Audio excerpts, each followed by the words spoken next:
Hello students. तो पिछले class में हम लोगों ने कुछ न्यूमेरिकल प्रॉब्लम एनसीईआरटी के एक्सरसाइज के सॉल्व किए थे, लेकिन उसमें कुछ बच्चों को डाउट था। तो एक दो क्वेश्चन, पिछले एक क्वेश्चन को मैं रिपीट करूँगा और कुछ हम लोग 3-4 क्वेश्चन और ट्रिकी जो क्वेश्चन है उनको डिस्कस करेंगे। ठीक है, तो चलिए स्टार्ट करते हैं। पिछला हम लोगों ने क्वेश्चन सॉल्व किया था पिछले वीडियो में, आप देखे होंगे कि क्वेश्चन नंबर 3 है। ठीक है, एनसीईआरटी का एक्सरसाइज का क्वेश्चन नंबर 3 है और उसमें क्या दिया है कि बल्ब है, उसको 220 वोल्ट का पावर सप्लाई दिया गया और जब 220 वोल्ट का पावर सप्लाई दिया गया तो 100 वाट का एनर्जी कंज्यूम करता है बल्ब। अब उसी सेम बल्ब को 110 वोल्ट का जब सप्लाई दिया जाएगा तब वो कितना पावर कंज्यूम करेगा, कितना एनर्जी, इलेक्ट्रिसिटी का एनर्जी कंज्यूम करेगा, खपत करेगा, वो पता करना है। ठीक है, तो यहाँ पे अगर आप ध्यान से देखेंगे, सुनेंगे, समझेंगे अगर, कि बल्ब जो है दोनों ही कंडीशन में सेम है। ठीक है, अगर कोई डिवाइस अलग अलग कंडीशन में सेम है तो उसके अंदर लगा हुआ जो वायर है या उसका जो पार्टिकुलर रेजिस्टेंस वो भी सेम होगा, क्योंकि डिवाइस तो चेंज हुआ नहीं है, सेम टू सेम है। तो अब ये दोनों कंडीशन में आप देखेंगे कि रेजिस्टेंस सेम रहेगा। ठीक, ओके। और आप ये भी देख रहे होंगे कि दोनों केसेस में वोल्टेज डिफर कर रहा है। पहले केस में वोल्टेज ज़्यादा है, दूसरे केस में कम हो गया है।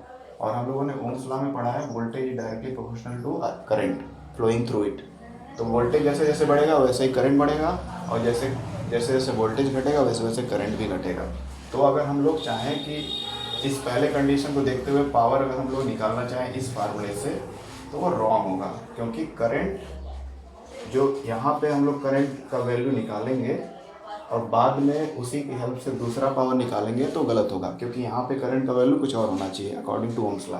ठीक है ना, दैट इज वाई ये फार्मूला हम लोग नहीं लगा सकते। कौन सा फार्मूला लगा सकते हैं? वो फार्मूला लगाएंगे जिसमें रेजिस्टेंस भी हो और वोल्टेज भी हो। ठीक है, रेजिस्टेंस, वोल्टेज और करंट, पावर के बीच में जो रिलेशन है, ऐसा फार्मूला लगाएंगे। क्यों? क्योंकि जो हमारा अप्लायंस है या बिजली से चलने वाला सामान है वो सेम है दोनों कंडीशन में, यानी रेजिस्टेंस सेम रहेगा।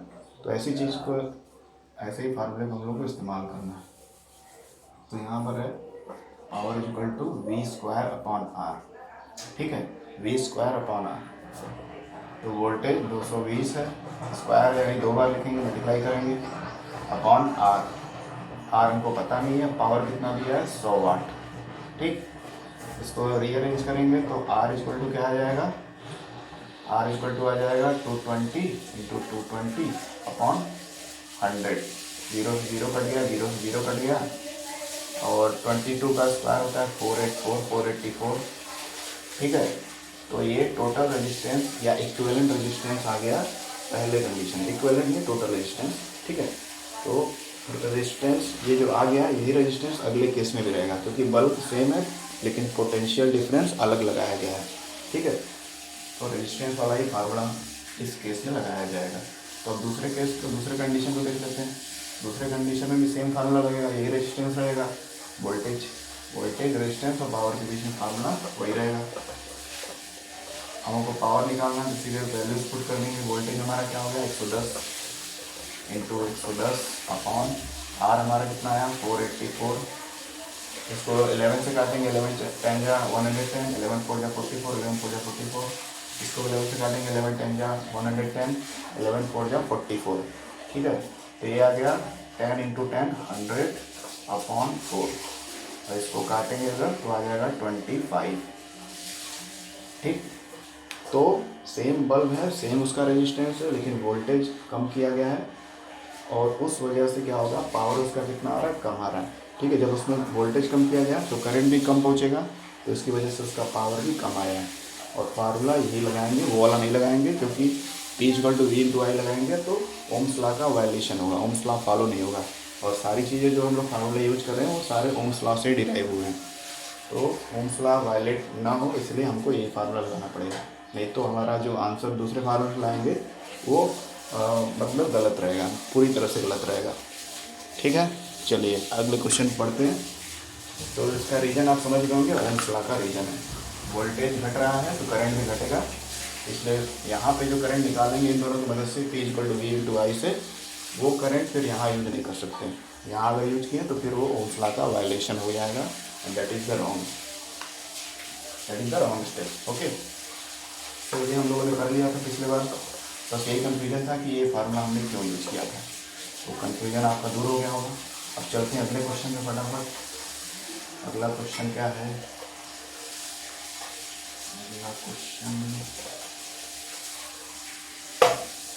अगला क्वेश्चन हमारा क्वेश्चन नंबर 9।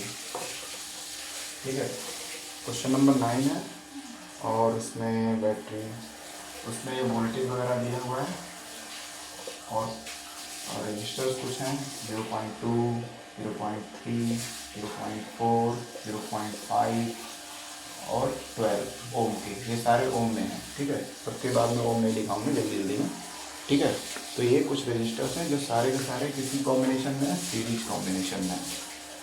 सीरीज कॉम्बिनेशन में सारे के सारे किसी सर्किट में जुड़े हुए हैं।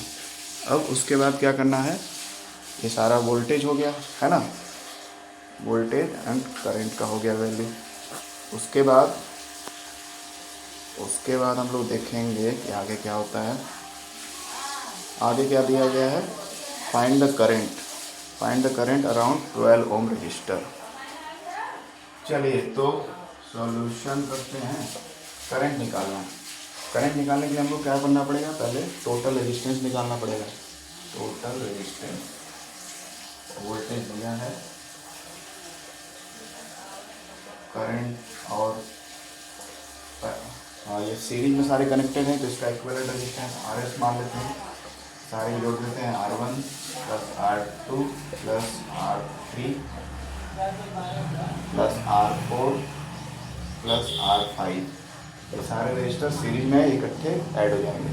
ठीक है, तो 3 5 5 9 14 1.4 प्लस 12, यहाँ लिख सकते हैं 13.4 ओम। ठीक है, 13.4 ओम आ गया ओवरऑल रेजिस्टेंस इस सर्किट का। ये टोटल रेजिस्टेंस आ गया, टोटल वोल्टेज दिया, टोटल करंट निकाल लेते हैं। टोटल करंट इन सर्किट है ना, टोटल करंट का फॉर्मूला क्या होता है ओम्स लॉ में, I/V/R है ना। तो I वोल्टेज का वैल्यू कितना है 9, रेजिस्टेंस का वैल्यू है वो 13.4। ठीक है, अब ऊपर नीचे 10 से मल्टीप्लाई करेंगे ताकि ये डेसिमल हट जाए, तो ऊपर वाला नंबर 90 हो जाएगा और नीचे वाला 134।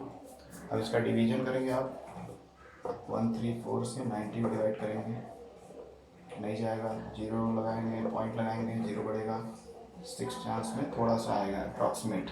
तो मान लेते हैं करंट हमारा आ गया 0.6 एम्पियर, और भी आगे आएगा, फिलहाल मैं इतना ही किया हूँ। तो 0.6 एम्पियर करंट फ्लो हो रहा है इस सर्किट में, जिसमें ये कुछ रजिस्टर्स जो है सीरीज में कनेक्टेड हैं, है ना। क्लियर है। चलिए, अब ये तो टोटल करंट निकल गया। हमसे पूछा क्या है, हमसे पूछा है कि what is the value of current around 12 ohm resistor. 12 ohm resistor के थ्रू जब करंट जाता है तो उसकी वैल्यू क्या है। तो इसमें आप हम सभी जानते हैं, डेरिवेशन के समय हम लोगों ने पढ़ा था कि सीरीज कॉम्बिनेशन में करंट हमेशा हर एक रजिस्टर में सेम रहता है। क्यों सेम रहता है, क्योंकि करंट के लिए एक सिंगल पाथ होता है, एक ही रास्ते से करंट फ्लो करता है और उस रास्ते में कई सारे डिवाइसेस या कई सारे रजिस्टर्स लगे होते हैं, तो सब पर जो करंट का वैल्यू रहेगा इक्वल रहेगा। तो ये जो टोटल करंट आया है, यही करंट हर एक रजिस्टर पर रहेगा, चाहे वो ये हो 0.2 ओम वाला हो या 12 ओम वाला हो। तो इसमें बस वही आंसर लिखना है कि इन सीरीज कॉम्बिनेशन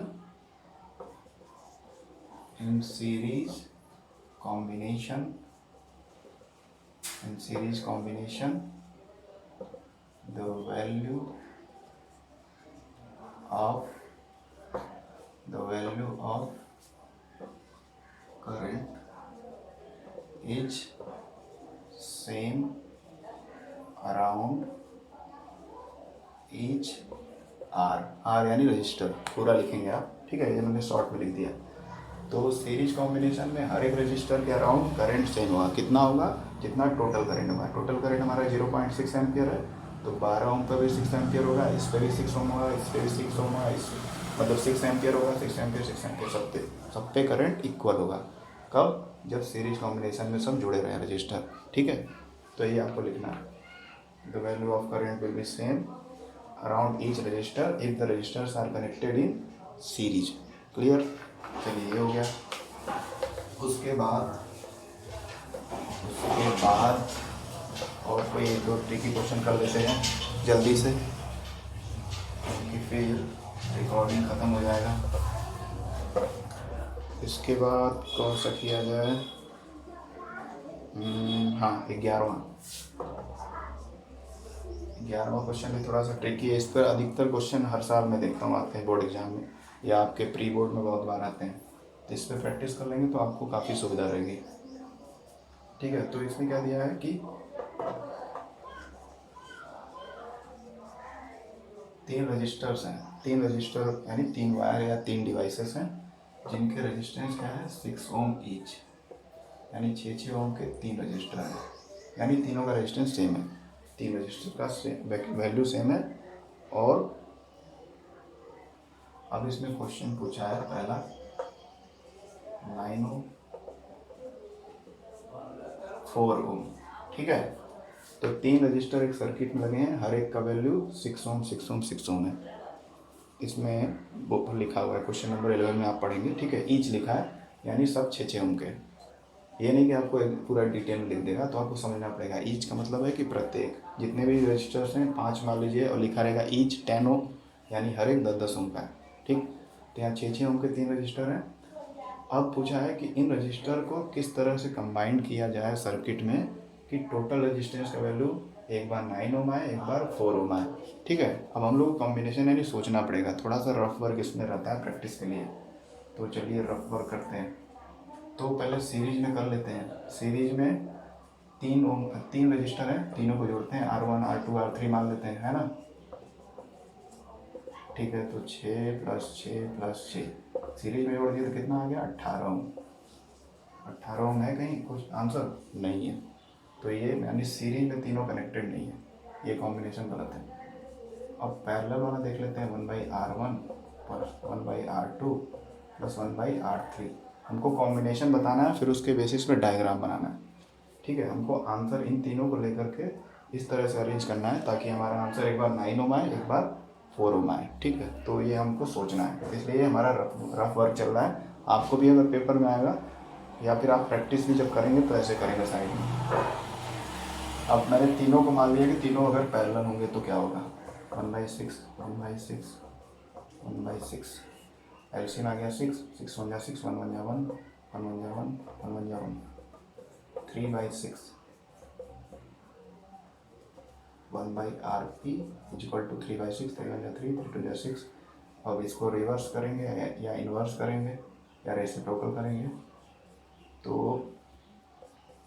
RP = आ जाएगा 2, 1/2 था 2 हो जाएगा, 1 ऊपर था 2 नीचे, तो 2 हो गया। तो टोटल रेजिस्टेंस कितना आ गया 2 ओम, कितना आ गया 2 ओम। तो हम लोग देख रहे हैं कि सीरीज में भी करने पे नहीं आ रहा आंसर, कोई नहीं मैच कर रहा है, और ना ही पैरेलल में करने पे मैच हो रहा है, यानी कि अब हमको कुछ और सोचना पड़ेगा। यानी यहाँ पर सीरीज और पैरेलल दोनों ही कॉम्बिनेशन लगे हुए हैं, कोई एक कॉम्बिनेशन नहीं है। इससे हमको क्लियर हो गया कि सारे के सारे सीरीज में नहीं है, सारे के सारे पैरेलल में नहीं है। यानी हो सकता है कि कभी 2 सीरीज में हो, 1 पैरेलल में हो, कभी 2 पैरेलल हो, 1 सीरीज हो, है ना। तो अब उस तरह सोचना पड़ेगा। तो ये रफ वर्क आपको करना पड़ेगा, जिससे चेक कर पाएँ कि उनका कॉम्बिनेशन क्या है, जिससे आंसर आपका सही आ जाए उसी को आप फेयरली करेंगे। तो ये सब फटाफट करना है, बहुत ज़्यादा ट्रिकी नहीं है, बस थोड़ा सा इसमें प्रैक्टिस चाहिए। तो अब मैं मान लेता हूँ कि 2 रजिस्टर हमारे पैरेलल में, पहला दूसरा, सबका तो वैल्यू सेम ही है, 1/6 1/6, ठीक है। तो इन दोनों का एलसीएम 6 6 1 6 1 1 1, तो आ जाएगा 2/6 1/RP = 2/6 2 1 2 2 3 6। अब इसको रिवर्स कर देंगे, RP = आ जाएगा 3/1 यानी 1 3, ठीक है। तो मैंने क्या माना कि 2 हमारे रजिस्टर पैरेलल हैं, तो पैरेलल का फार्मूला लगा दिया मैंने इक्विवेलेंट रेजिस्टेंस का, तो आंसर आया 3। और एक हमारा सीरीज में, सीरीज का मतलब क्या है, अगला जो हमारा बचा हुआ तीसरा, वो डायरेक्टली ऐड हो जाएगा। तो 6 + 3 कितना हो रहा है 9 ओम। देखिए तो एक आंसर मैच कर रहा है। तो इससे क्या सिद्ध हुआ इसको करने से कि 9 ओम लाने के लिए ये हमारे रजिस्टर किस तरह से कंबाइंड होंगे, 2 पैरेलल में रहेंगे और एक सीरीज में रहेगा, यानी इस तरह से कुछ।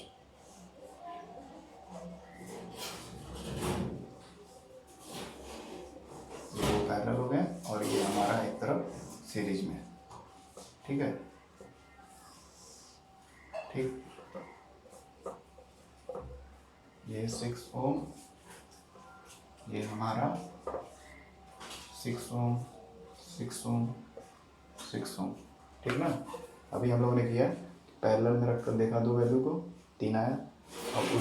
अब उस पैरेलल वाला जो आंसर आया उसमें अगले वाले को ऐड कर दिया डायरेक्टली। किस में ऐड होता है, किसके रूल में, सीरीज वाले में। तो इन दोनों का जो आंसर आएगा उसको इसमें डायरेक्टली ऐड कर देंगे क्योंकि ये सीरीज में लगा हुआ है। तो ये कॉम्बिनेशन पहले आंसर का शो कर रहा है। तो ये आपको सॉल्व करके दिखाएंगे और सिंपल सा पिक्चर बना देंगे। क्लियर। तो पहला आंसर हमारा आ गया कि 6 ओम के 3 रजिस्टर, जब 2 रजिस्टर उसमें पैरेलल में जुड़ेंगे और तीसरा सीरीज में, तो उन तीनों का सम जो आएगा ओवरऑल आंसर आएगा इक्विवेलेंट रेजिस्टेंस, वो 9 ओम आएगा। ठीक है, तो ये पहले का आंसर हो गया। क्लियर, ये पहले हो गया। अब हमको अगला हमारा टारगेट है कि इन रजिस्टर को कुछ इस तरह से अरेंज करना है ताकि हमारा आंसर 4 ओम आए। अब तो और कम हो जा रहा है, अब और कम हो रहा है, इसका मतलब देखते हैं करके। ठीक है, चलिए देखते हैं। तो ये हमारा पहला आंसर सॉल्व हो गया। अब दूसरा करना है हमारा। तो ये थोड़ा सा प्रैक्टिस वाला है, इसका ये क्वेश्चन बहुत सारे आते हैं, इसमें थोड़ा आपको बार बार सोचना पड़ेगा किस तरह से अरेंज किया जाए। बस मैथमेटिकल है, फटाफट करना पड़ेगा। अब 4 ओम लाना है, तो 4 ओम कैसे आएगा, 2 तो पैरेलल ले लिए हैं। अब ये कर सकते हैं कि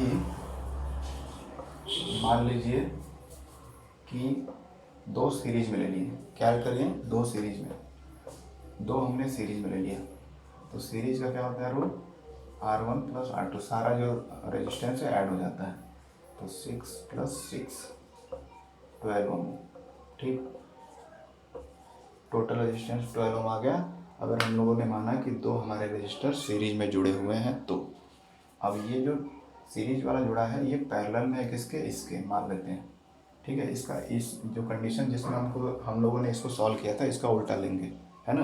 जैसे इसमें हम लोगों ने माना था 2 पैरेलल हैं और एक सीरीज में। अब यहाँ पे हम लोग मान रहे हैं 2 सीरीज में है और ये जो सीरीज वाला आंसर आया है किसके पैरेलल है, तीसरे वाले के। ठीक है, तो पैरेलल का रूल लगाएंगे तो क्या आएगा, 1/12, इसको पैरेलल मान लिए और ये भी पैरेलल में।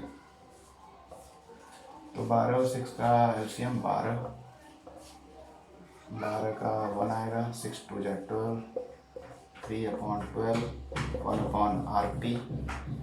अब इसको 3 × 1 = 3, 3 × 4 = 12। अब इसको रिवर्स करेंगे, RP = 4 ओम, RP = 4 ओम। ये देखिए आ गया आंसर। ठीक है, तो इस तरह से आपको सोचना पड़ेगा, जितने पॉसिबिलिटी हैं सबको आपको रफ में करना पड़ेगा जल्दी जल्दी, सीरीज में पैरेलल में करके। अब दोनों से नहीं आ रहा है तो फिर आपको 2 सीरीज में एक पैरेलल में करना पड़ेगा या फिर 2 पैरेलल एक सीरीज में करना पड़ेगा, तो अल्टीमेटली आ ही जाएगा। ये 4-5 ही पॉसिबिलिटी है। तो प्रैक्टिस आप जितना ज़्यादा किए रहेंगे उतना जल्दी आपका सोल्यूशन आएगा। ठीक, तो हमको क्या पता चला यहाँ पे ये पता चला कि 4 ओम रेजिस्टेंस ओवरऑल लाने के लिए इन तीनों रजिस्टर को हमको किस कॉम्बिनेशन में रखना पड़ेगा, 2 को सीरीज में और उनके सीरीज को हमको रखना पड़ेगा तीसरे के पैरेलल में। यानी कुछ इस तरह से बनेगा फिगर। ये हमारा पैरेलल वाला है ना, तीसरा मान लेते हैं, और दूसरा वो बाकी दोनों कैसे हैं, कुछ इस तरह से। ठीक, इस तरह से कॉम्बिनेशन होगा। ये दोनों देखिए सीरीज में है, सीरीज का रूल लगा के मैंने जोड़ दिया इन दोनों को। अब ये जब दोनों जुड़ गए तो ये किसके पैरेलल हो गए, 6 ओम वाले के। तो ये 12 हमारा आया था जोड़ने पे और ऊपर वाला 6 है, इन दोनों का हमने पैरेलल रूल लगाया और पैरेलल रूल से फिर आ गया हमारा ओवरऑल रेजिस्टेंस पूरे सर्किट का, दैट इज 4 ओम। क्लियर। तो आपको इसी तरह से रजिस्टर्स का कॉम्बिनेशन बताना पड़ेगा। आपको एक का वैल्यू दे देगा और आपको उस कॉम्बिनेशन को सॉल्व करके आंसर निकालना पड़ेगा, साथ ही उसका सिंपल सा फिगर बनाना होगा। ठीक है, दैट्स इट। क्लियर है? तो इसको प्रैक्टिस जितना करेंगे उतना आएगा। इसके बहुत सारे क्वेश्चन आपको सैम्पल पेपर में होंगे, तो उसको प्रैक्टिस करिए। ये बहुत आसान है, लेकिन इसमें प्रैक्टिस चाहिए। ठीक, चलिए आगे बढ़ते हैं। ये हो गया, ये थोड़ा ट्रिकी भी था कह सकते हैं, लेकिन प्रैक्टिस कर लेंगे तो बहुत आसान है। बट हर बार आपको इसमें रफ वर्क तो करना ही पड़ेगा। डायरेक्टली आप चाहेंगे कि मैं कर दूँ आंसर आ जाए तो नहीं, इसलिए रफ पहले करेंगे इसको पेंसिल वगैरह से, फिर जब आपका करेक्ट आ जाए तब आप उसको सॉल्व करेंगे, नहीं तो इसमें गलती होती है। ये हो गया 11 क्वेश्चन। 11 के बाद क्या करेंगे? 11 के बाद 12 कर लेते हैं। 12 वाला देखिए, 12 वाले में क्या क्या दिया है? 12 वाले में क्या क्या दिया है?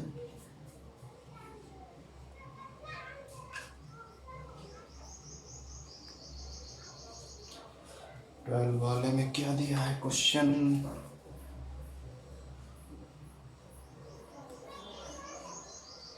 एक मिनट। 12 वाले का तो अभी क्लियर हो नहीं रहा है, मोबाइल स्विच ऑफ हो गया था गिर के, तो कौन सा किया जाए?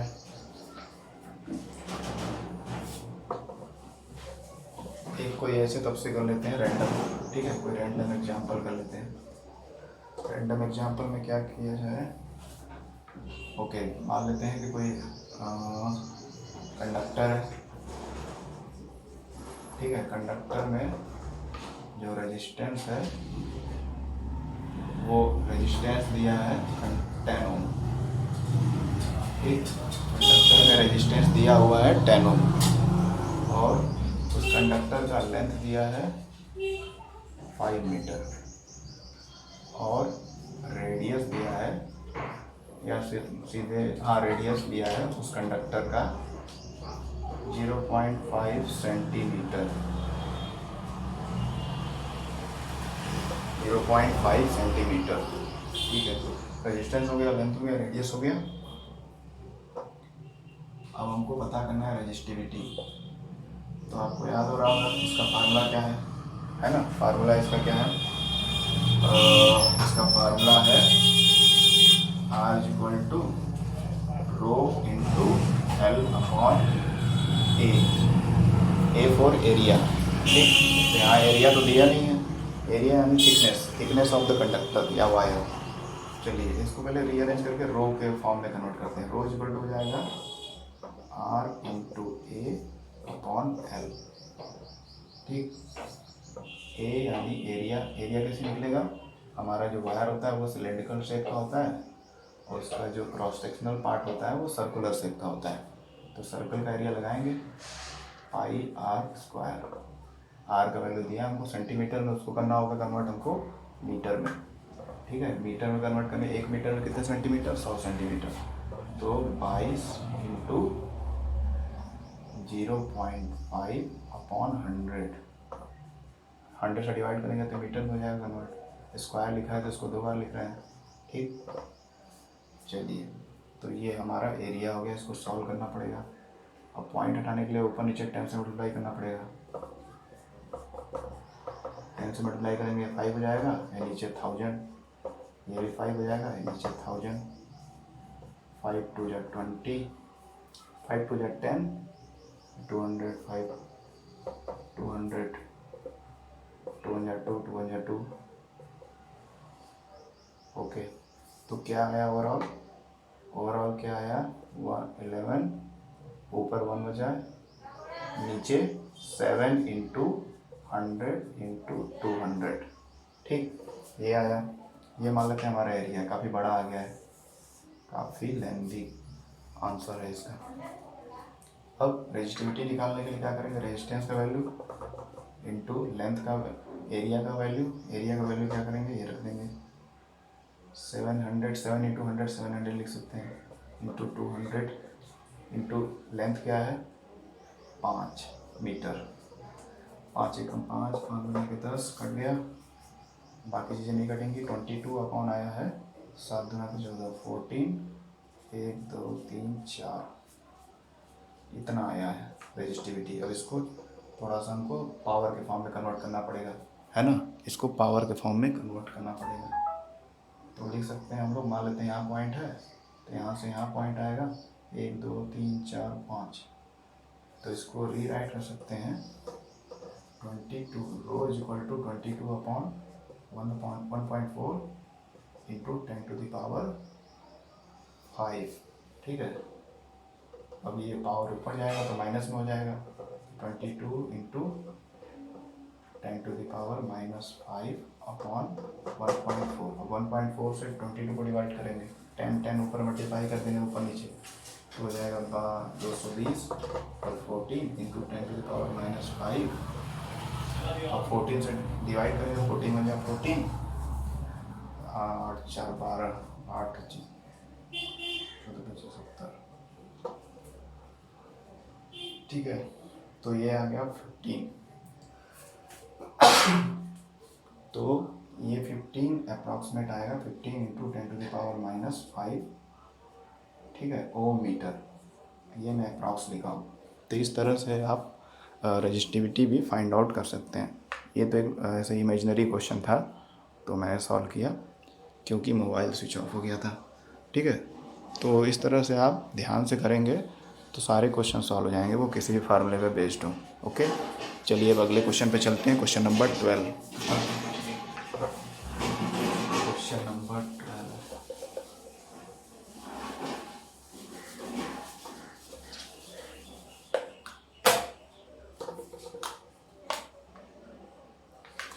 क्वेश्चन नंबर 12 पे चलते हैं।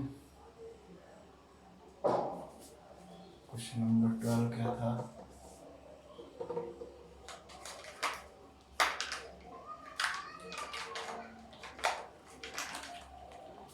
क्वेश्चन नंबर 12 देखना पड़ेगा क्या था।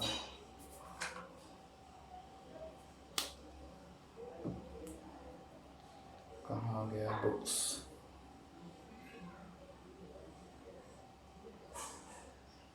टाइम जा रहा है इसके चक्कर में, स्विच ऑफ हो गया फालतू में।